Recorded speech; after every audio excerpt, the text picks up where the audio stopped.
So I was working with my book coach and publisher, Patty Hall, and we're feverishly working. By the time you listen to this, everything that I owe Patty should be into the publisher and ready to go.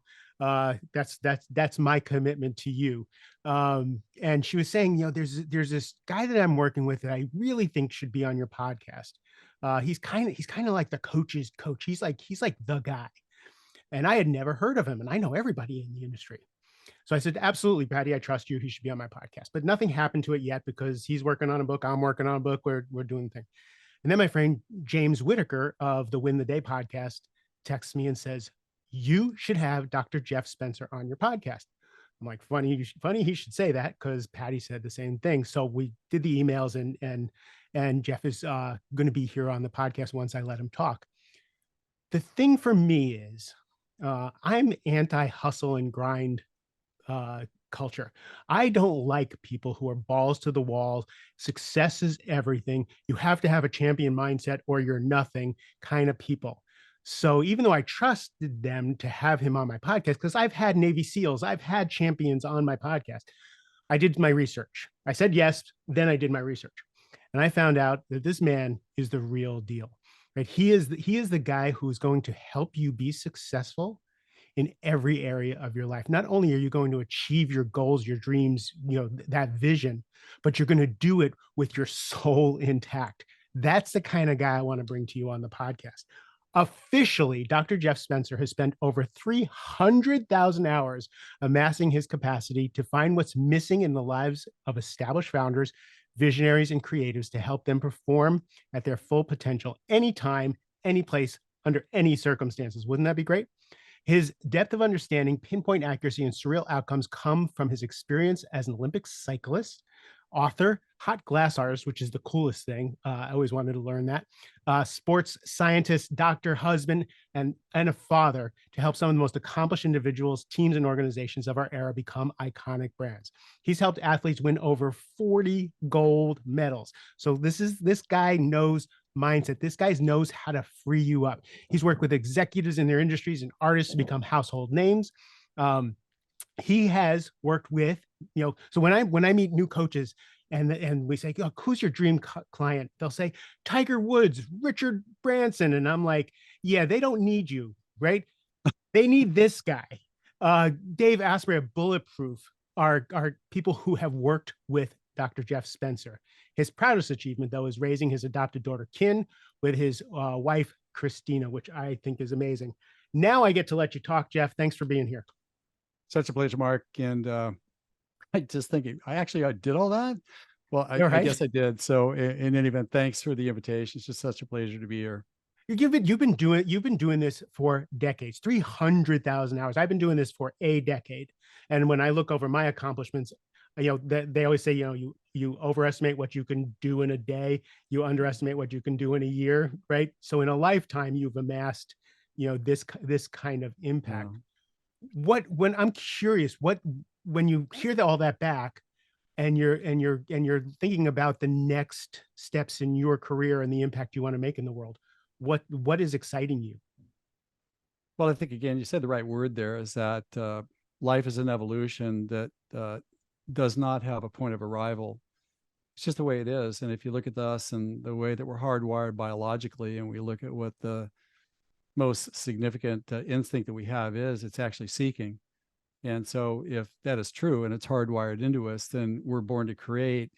And if it's hardwired biology, then it's going to be there and it's going to be on our entire life. So therefore, I think some of us think that we should get to a place of tranquility of being where we're on cruise control, we satisfied everything, but you never get to that place. So for me, I'm still in the game. I'm 72. I don't know what that's supposed to look or feel like, but I don't feel like I have ever had more insights and aspirations now than I've ever had in my entire life. So it's a great place to be because I have a reason to get up every morning, and that's to contribute what I know to other people to help shortcut their path to their bigger future. So it's really an ideal situation for me, and I couldn't be more blessed to have it.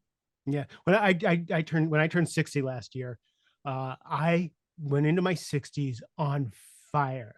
did not expect that. I thought when I got into my 60s, I was just going to be tired and and kind of look like winding down. And I've been on. I did not expect the 60s to be the best decade of my life. Like Yeah, it's crazy. so you are my spirit animal, not only for coaching and for what you do, but now what it can be like to be 72, which I'm coming up on. Yeah, it's So craziness.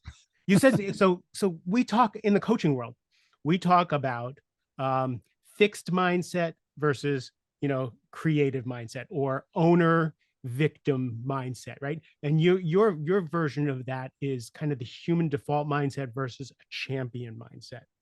uh, would you mind just kind of briefly discussing this? By the way, you went in depth on this on Jim in a conversation with Jim Quick on video, and also with James Whitaker on the Win the Day podcast. We're going to put those links into the show notes, so you can, if you can't get enough of Dr. Jeff Spencer, I'm giving you a ton of them. But if you can explain that so it's a jumping off point to our conversation, that would be great. Well, one thing I know about the life experience that we humans all share is that there's this background battle that we wage every day within ourselves. Like, should I do this? Should I do that? It was too much. It was too little. What's next? What should I put down? How should I behave?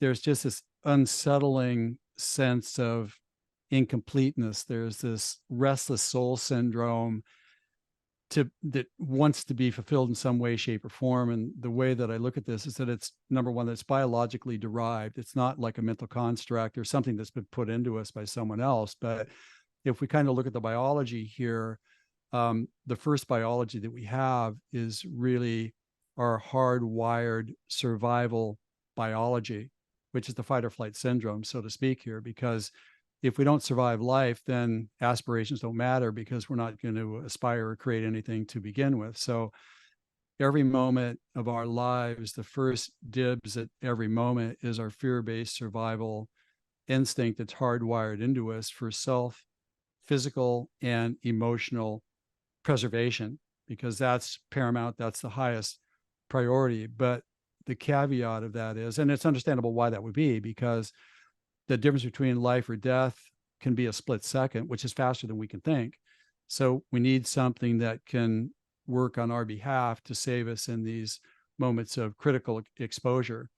And so therefore it does that very well. Examples might be, well, if you drive a car through an intersection, somebody runs a red light, going to T-bone you, and everybody gets killed.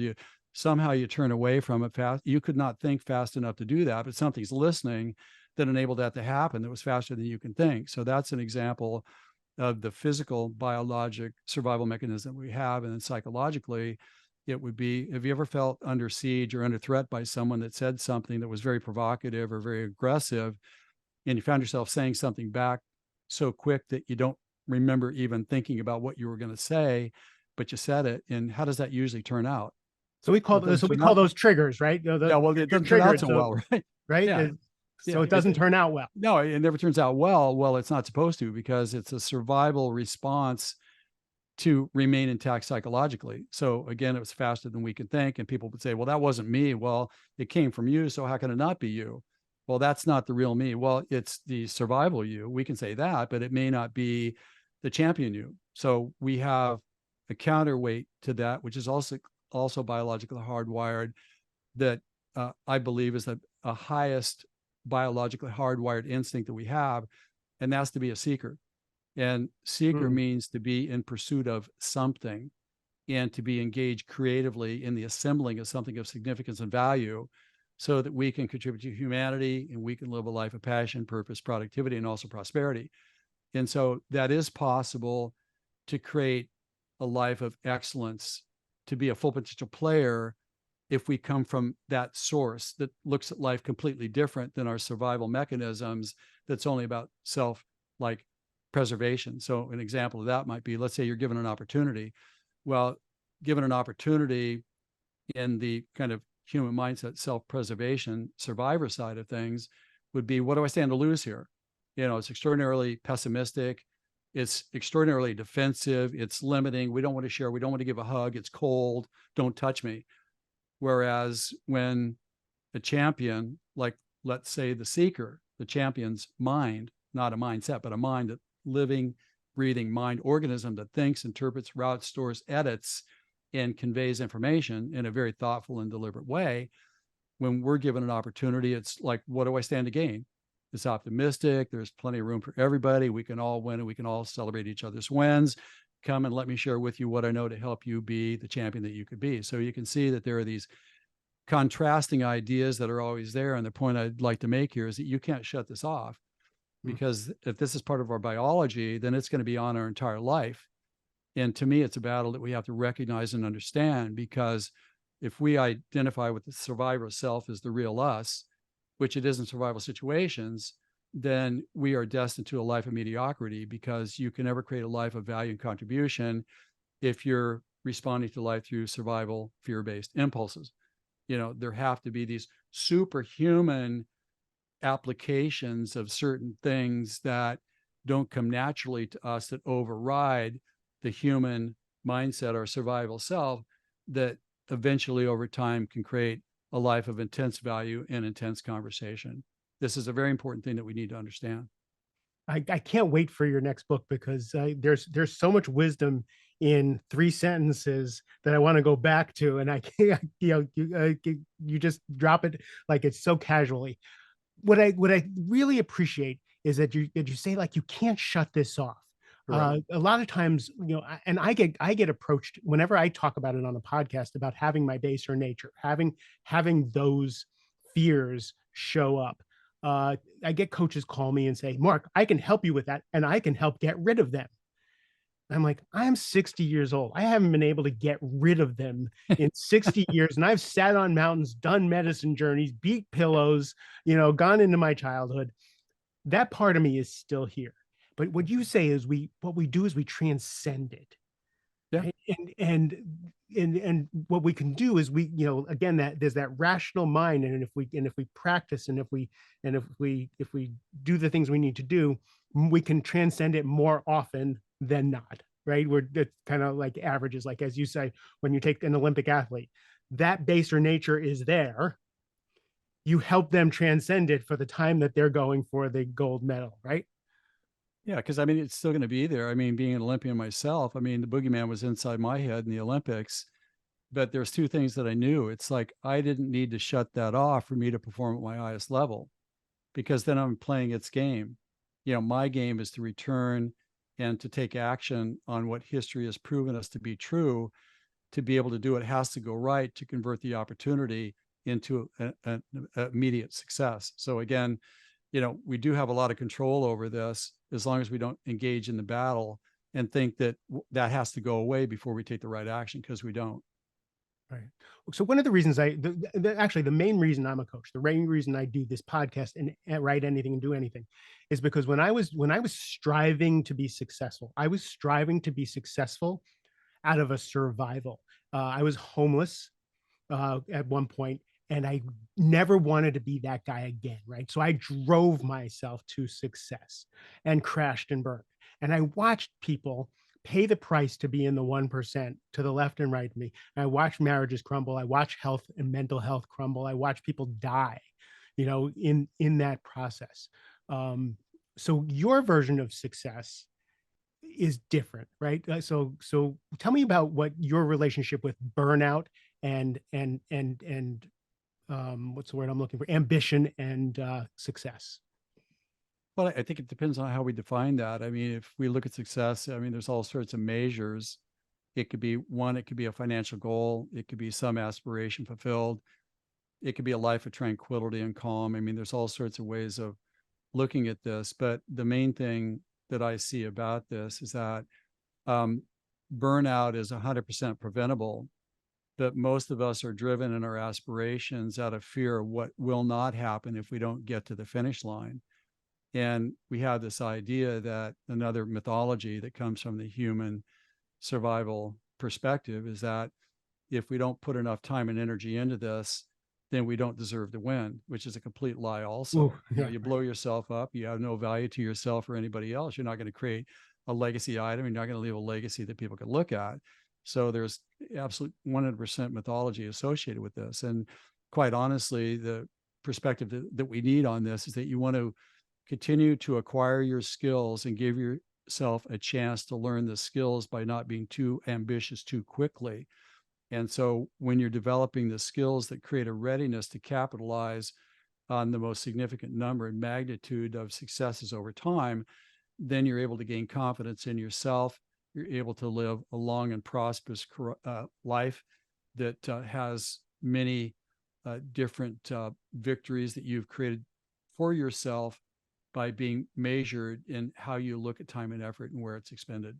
Otherwise, you're going to blow yourself up. And you got about 20 or 30 years of functional reserve on board physically and psychologically before you blow yourself up. So that another trick that the body plays on us is that the nervous system makes us feel how we are, the absence of having suffered or blown ourselves up yet means that everything's okay. It doesn't, because we're losing capacity over time, but we don't know it, because the nervous system only reveals to us something of sufficient magnitude for turn the nerves on to let us know what's there. So you could be running on fumes and not even know it, and get up the next day and with adrenal burnout, which is automatically you're 12 months out of the game recovering from that. So we really need a proactive view of the cumulative impact of stress and strain over time, and not buy into the mythology of the survival mind that it hasn't hurt me so far, therefore I'm okay. Because that's that not just blew true. my, you just blew like, so we talk about this, like my last podcast was mastering midlife, right? And what I said in that That's a podcast good one. was the drives and motivations that got us to our success in our 20s and 30s turn us on us in our 40s and 50s, right? Yes, And they do. you just said that we have this reserve. Our body can go for 20 or 30 years with us abusing it, with us not paying attention to it. But once we cross over, like we're done. And you just in a succinct way explained midlife crisis, burnout, adrenal fatigue. We're going along fine. We think we're fine. Our bodies take care of us. Up until 40, our bodies take care of us. After 40, we take care of our bodies. You just explain that so exquisitely. So if you think you're running and gunning and you're fine on 3 hours sleep, McDonald's and all that stuff, it does catch up to you. Our bodies are kind of amazing that it could keep us going like that. You're going to blow. It's only a matter of time. And the time where you need to investigate what the hidden time bomb is when you got the time to do it. Otherwise, it's going to be a forced sabbatical.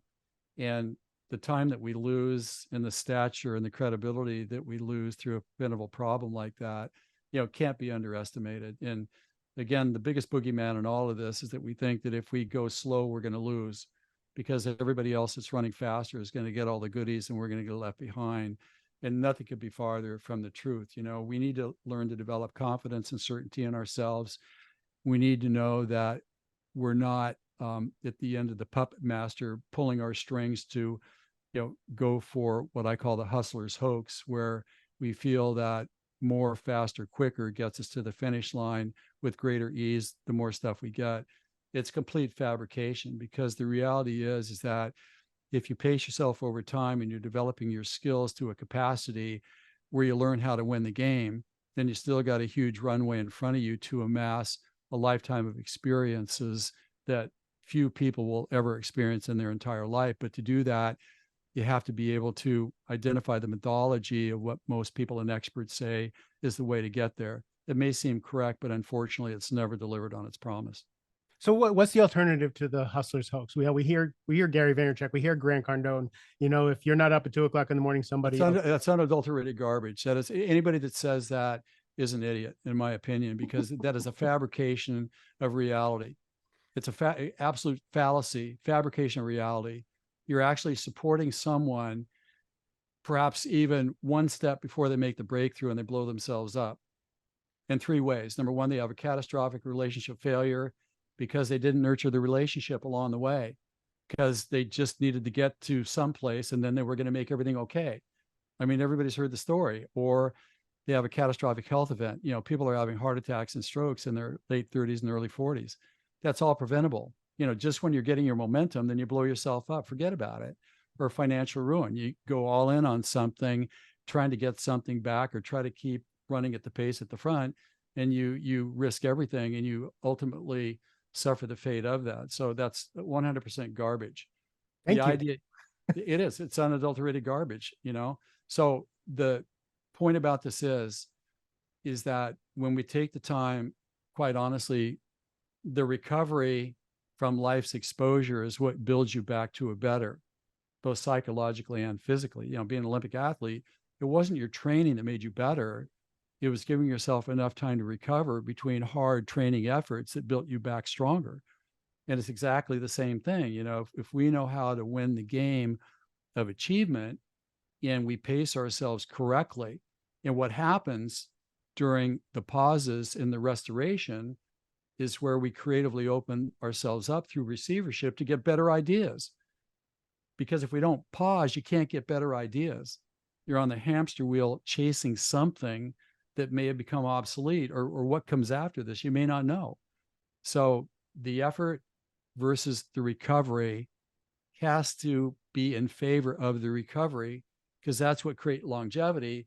Plus, it's what gives you the big idea that really makes the distinction and the difference between you and the others. It allows you to create your own specific platform that is unique to you, being one individual of 800 billion on this planet, and there's only one of you. But if we're not listening, because we're always chasing and looking under every rock, you know how much time and energy it takes to do that?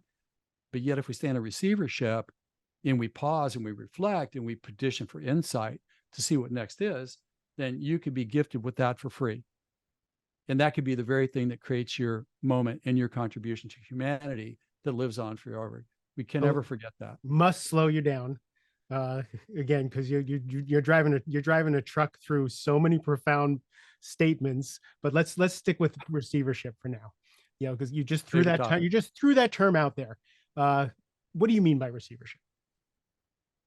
Well, there's a couple ways of doing things. And the way that I see this is that our untapped potentials, those things that we don't even know exist. Like, I had no idea I had the ability to become an Olympic cyclist. I stumbled into it because I was invited on a bicycle ride by a friend to go with a competitive group of riders. And I essentially killed them on the ride, and they were tired and I wasn't. So I clearly saw a potential there that I had no knowledge of that became the vehicle for me becoming an Olympian.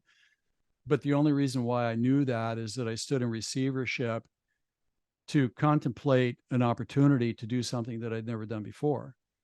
And I've also had moments like in my artistic art glass career where I realized that in the process of the creation of a piece that I had visualized, if I remained receptive to a better idea that presented itself during the execution of the piece, and I followed that, then the artwork would become so superior to anything that I would have come up with on my own that it was not even comparable, the difference. So to me, receivership is everything because it's free.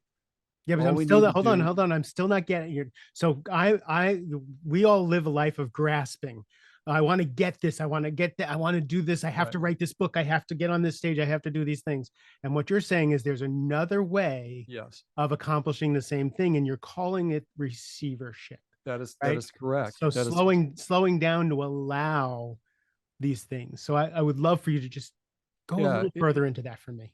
It's actually a pause. So let's sort of look at this. If you're talking about the grasping and the pushing for everything faster and faster and faster, that takes a ton of energy. And hyper focus, where we cone down on something, it takes a lot of energy, but it also restricts and negates our peripheral vision, where better ideas may show up, where warning signs of catastrophe may be starting to form, where we can avoid preventable problems. And all I'm saying is that if you're in hyper focus and you're chasing things and that's all you do, you're consuming tons of energy that increase the risk of an amateurish mental error where you can lose months or years of effort instantaneously. You can miss opportunities that could take you to a bigger, better, faster. And it's hard to say, well, I'm going to pause and reflect what I'm going to do as a human. I'm going to sit here and I'm going to open my heart and I'm going to open my soul and I'm going to open my intellect and I'm going to stand in receivership and I'm going to invite new ideas to come into my consciousness with which I will extend 100% guarantee that I will look at everything that shows up, and those things that I have a gravity towards that show me next, I will recognize it through resonant recognition. And that is the free gift that is given to us, but it's not going to be given to us if our energy and our time is spent chasing everything and looking under each rock. You don't need to do that. You need to save your energy. So when next shows up, you recognize it, it's gifted to you for free. It's bigger and better than anything that you could have previously conceived of yourself. And it could be the thing that distinguishes you in your contribution to humanity, enriches your life. And that's what receivership is all about. How do you get yourself into a better state to receive, to have that I'm stumbling over my words, Yeah. to resonate, to have that resonation with something, so that you know that it's for you. Yeah. Because again, we're so trained on going too fast. It's a What mythology, practices? total mythology. Right. It never delivers. What It never practices delivers. do you suggest to people to hone their receivership? Well, as I said before, we take one of the things that I want to say is that this is not natural to the human experience. The natural human life is to be chasing and being driven by your compulsive emotions and your impulsive fear, if we really look at it. And there's no future to create a life of excellence based on that. So when we take the time to pull ourselves out of circulation, for example, and take a pause throughout the day, first thing in the morning, like I do, last thing at night, I practice it throughout the day, where I pause myself deliberately for a period of time, and I look at my mind and I slow my mind down, where I'm kind of being in a place of passive receivership, where I'm not looking for anything, I'm not pursuing anything, but the sentiment that we're extending is an openness of soul, intellect, and heart to be in receivership. We're inviting ideas to come into our consciousness, and we're making a deal. Anything that shows up, I'm going to give it a look. And when things start to show up that are unanticipated, then some things we may not be sure about, so we park them in the garage. Certain things that aren't for now, well, we kind of put them aside. But if there's something that has a resonance with this, meaning that our energy increases, our curiosity is amplified, and we have a knowing that this is next, then it's been gifted to us that's free. There's other ways that we can do this on our schedule. We can also program into it proximity to people, places, and things that we're not familiar with. This should be an item that everybody puts on their calendar. I'm going to go do something that I've never done before. Well, why do you want to do that? You could be spending all your time on doing something that you know that you can advance making it better. I'm sorry, that's a waste of time at a certain point. We take the time to schedule something you've never done before, expose yourself to newness, because you may see something that is a hidden talent that you didn't have, that you didn't know even existed, or the idea might pop into your head. I mean, where do best ideas pop into your head? Well, it's in the morning when you're putting on your makeup or you're shaving and you're thinking about shaving while your mind is idle, then something pops into your head. It's usually never staring at the computer. That's iteration, that's fulfilling tasks, that's consuming energy and all that sort of stuff. So the other way that we can do this is to follow the gravity. If something shows up where you have kind of a magnetic pull, like, hey, I got a curiosity about that. Well, I think that we should pursue it, because again, that could be universe, providence with a capital P, offering something that we can't see for ourselves, that's an advocate for us, that acts as a crystal ball, that's gifted to us, that if we follow it more often than not, because life never unfolds, never happens the way you think that it's going to. 90% of what we think is going to happen never does. And so when we recognize first, because we're not too busy in our brain, that there is a gravity there, if we investigate that, I think you'll be really surprised at the revelations and insights that you get into your potentials that you didn't even know that existed. But also it's a path to a bigger, better that you can never give yourself. Amazing. So that's so interesting. The gravity piece is really interesting to me. The way I became a podcaster was I was meditating one day, and There you go. I was supposed to write my next book. I was going to write the book Mastering Midlife. Sitting on my cushion, and I just hear start a podcast. And Well, there you go. I was like, that ain't happening. So that gravity, I had the anti-gravity. It was, that ain't happening. I sound like a male Fran Drescher. There's no way I'm getting on a microphone. I'm not doing a podcast. Next morning, I'm meditating, start a podcast. Like, that ain't happening. Third day, start a podcast. Like, thank you, just move aside. Then I go coach one of my clients. And my client says, oh, we just bought a podcasting company. I'm like, that's funny. I been hearing this voice that says start a podcast because we can set you up. We got this. I know exactly who you should talk to and all this stuff. And 550 episodes later, right? So that was in receivership. But That's correct. The fear and all of that other stuff came in to actually push me away. But I was listening, and the universe, people, whatever it was, came together to make this happen. And it turns out I'm good at it. Your natural state wants to, yeah, well, of course, I mean, that's the way that it goes. But you'll notice that the natural impulse when that showed up was to reject it because it didn't offer anything to you, but yet it was presenting itself with one of the best ideas ever. So the idea of receivership is to really get yourself out of the way, and you make a promise to not exclude or decide too quickly what the merits of something are. Because life is usually not what we think it is. And all the great stuff always comes from a perspective or a direction that we never can anticipate, quite honestly. So what you're saying is slow down, listen.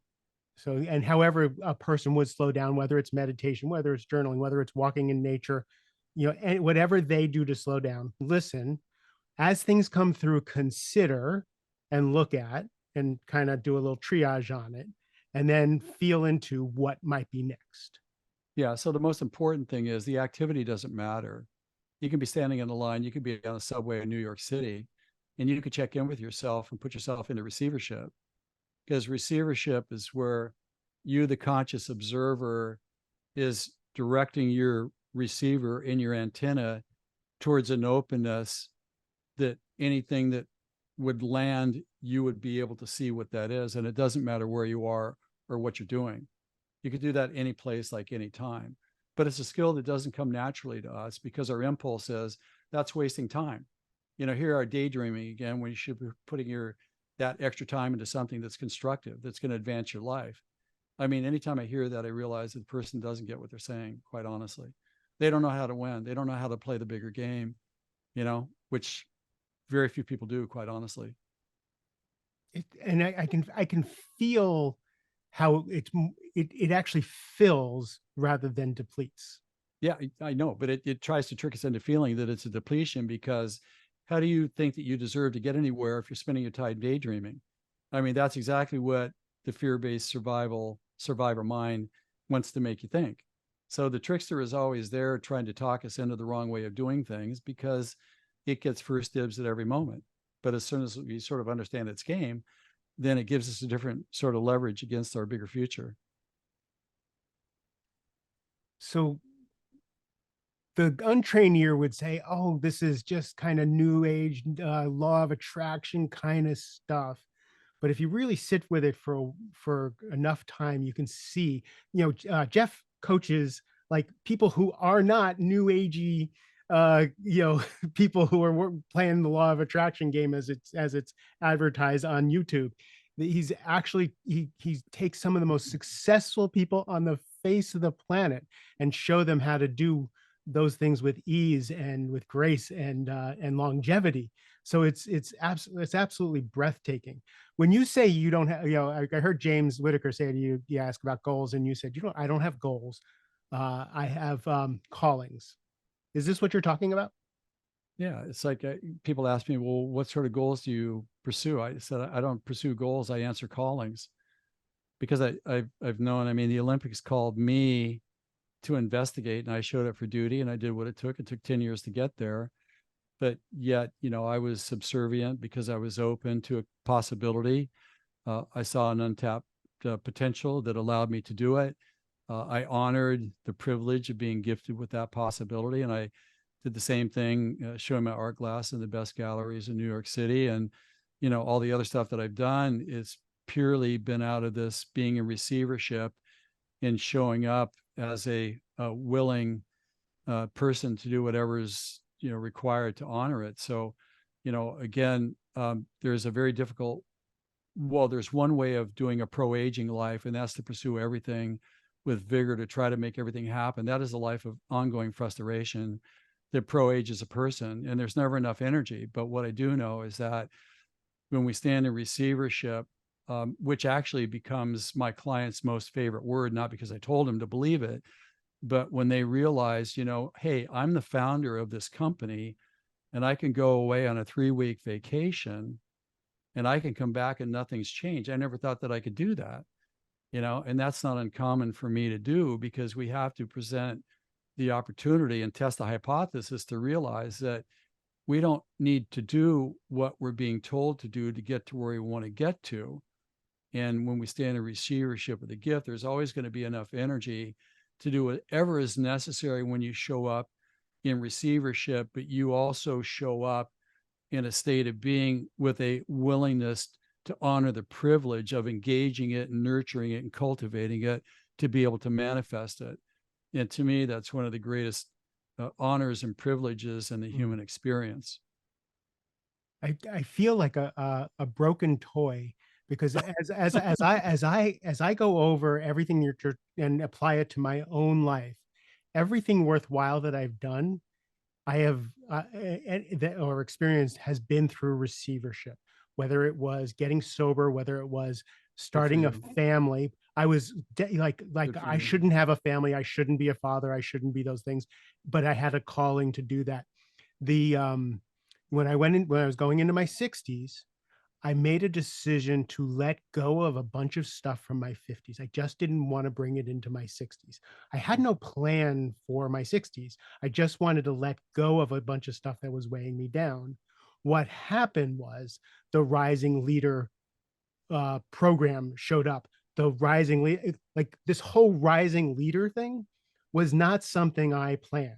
And when it presented Never is. itself to me, I said, no way, I am not a leadership coach.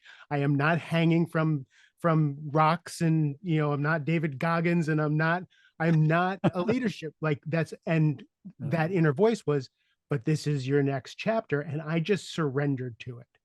Yeah. And just changed everything to it. I got a tattoo on my arm so that I would never forget what I received. Mm-hmm. Right. But so the reason I say I feel like I'm broken, and I'm wondering if people who are listening are thinking the same thing, is when I hear the ideas, they scare me. They usually are outside of my comfort zone, outside of what I think I'm capable of.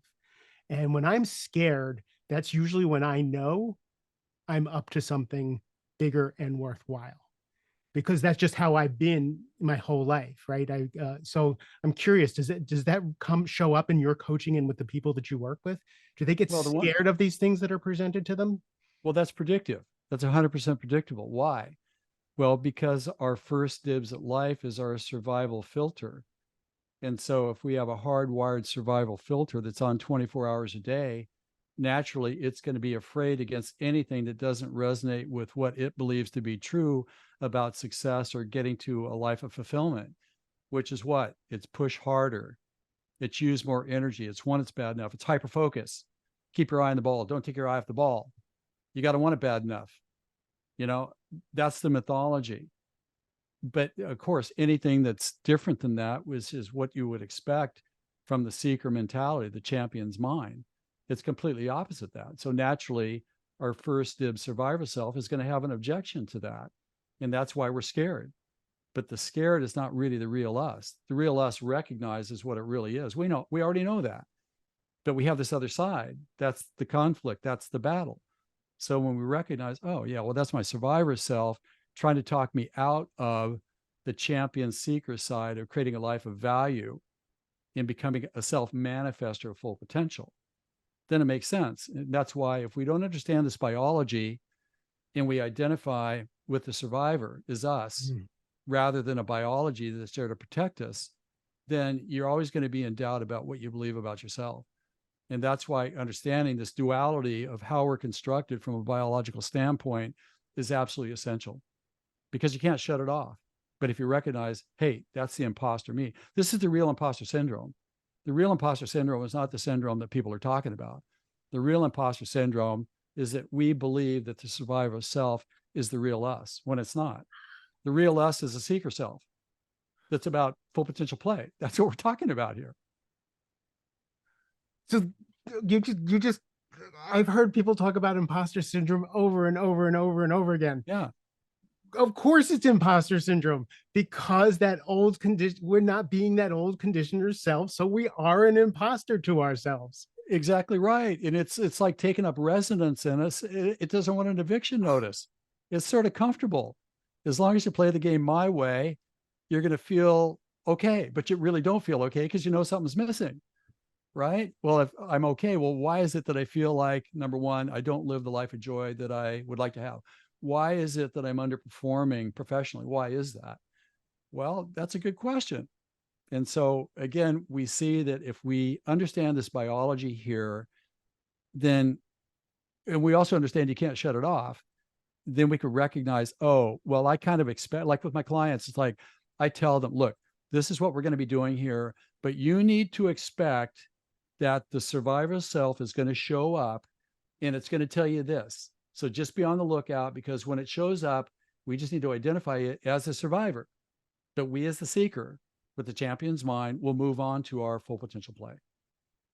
We have to understand that fundamentally. You're killing me with this. It's so simple and so wise. Really, this is, I can't wait for your book. Anything I can do to help you get your next book out, I am all in.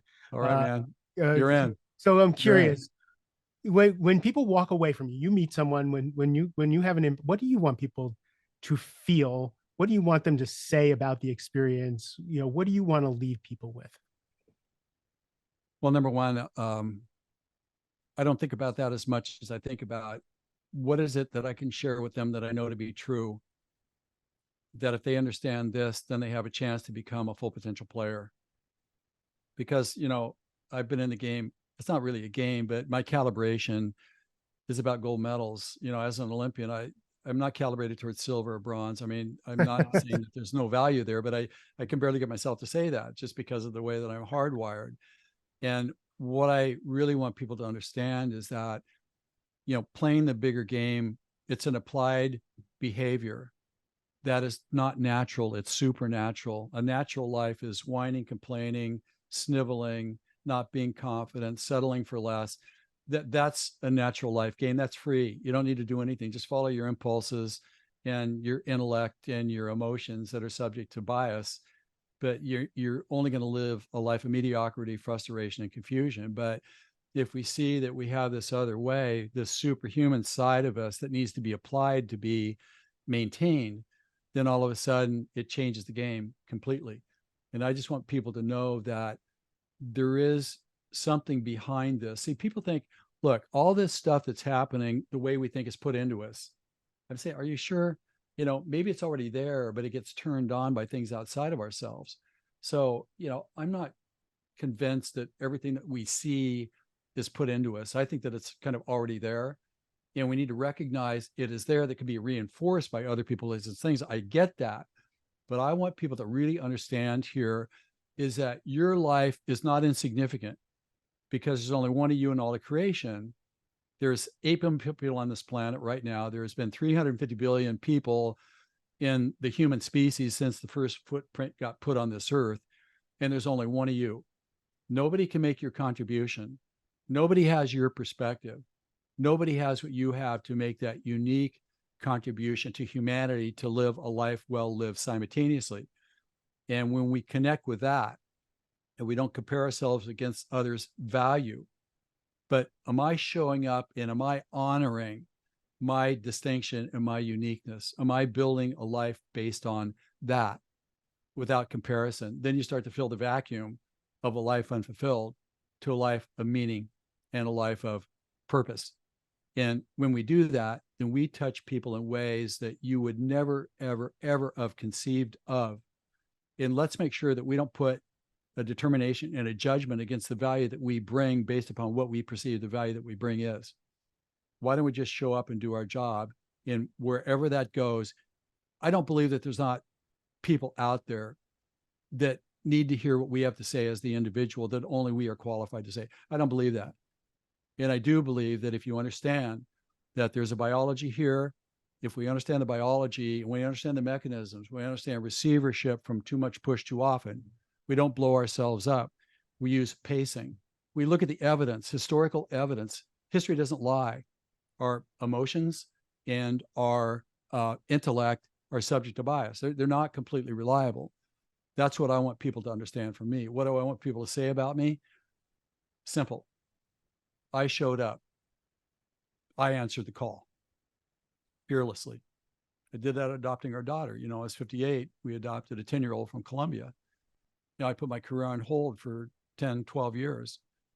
Why? Well, because I got the because I got the calling. Mm-hmm. Yeah, well, what about what you gave up? I didn't give up anything. What do you mean? I showed up for duty, and whatever the cost and the consequences are, I don't care, because what that means is that I can walk off the field knowing one thing. There's nothing more that I could have possibly done in life because I fricking answered the call. No regrets, man.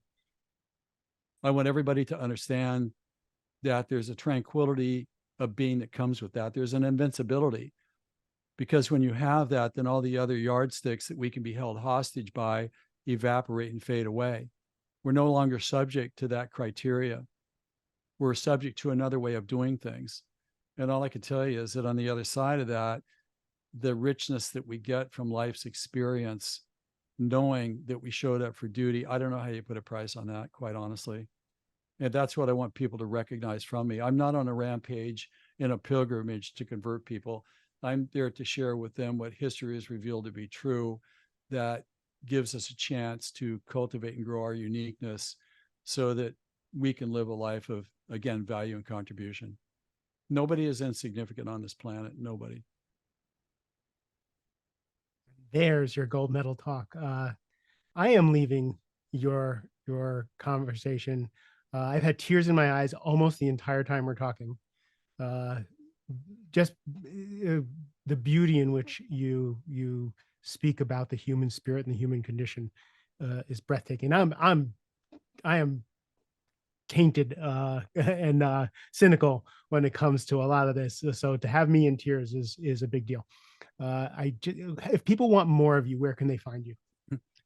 Well, thanks again, Mark, for the opportunity here. Best location at this point is www.drjeffspencer.com, DRJEFFSPENCER.com. And if you're interested in having a conversation, then, you know, please kind of follow the application process. No obligation, but just gives us a chance to talk and see what's on top of your mind. Great. Again, Mark, it's been an amazing conversation. If I just may say one last thing here, is that there's always room at the top for the best, and regardless of the circumstances that are out there. And our best is what we decide our gold medal is. And when we know it, because we recognize it, we honor it by receiving it, and we find a path, and we have a loyalty and a commitment and a fastidiousness to be able to honor it by pursuing it and manifesting it, then what we've done is three things. We've honored life's potential that's unique to us. We've thanked everybody that's helped us in life, our friends, our family, our benefactors, our mentors that gave selflessly of this. Every time we succeed, it makes them proud because they played a role in that. And finally, the most important reason why it matters is that in today's world, it can't descend fast enough into mediocrity, where we're giving up our distinction and our uniqueness. We need beacons of hope, sanity, and courage, and we can do that by showing up and answering those callings. Thanks, Mark. It's been a real pleasure. Yeah, well, yeah, I'll let you talk for another hour if you want to, but thank you for this. If you're listening, I really suggest you listen to this a second time. There was so much wisdom dropped and so many distinctions that I would want to take notes on. to remember and to explore further for myself, because there was a lot of contemplation in this conversation. If you want to learn more, I'm going to put the links to James Whitaker's conversation, because he actually asked a lot of personal questions of Jeff, so that you can get to know him a little better, because it was a little longer of a podcast, and also with Jim Quick's podcast. Really, really good stuff. Thank you for taking the time. Your time and attention are precious to me. I love you a ton. Have a great rest of the day.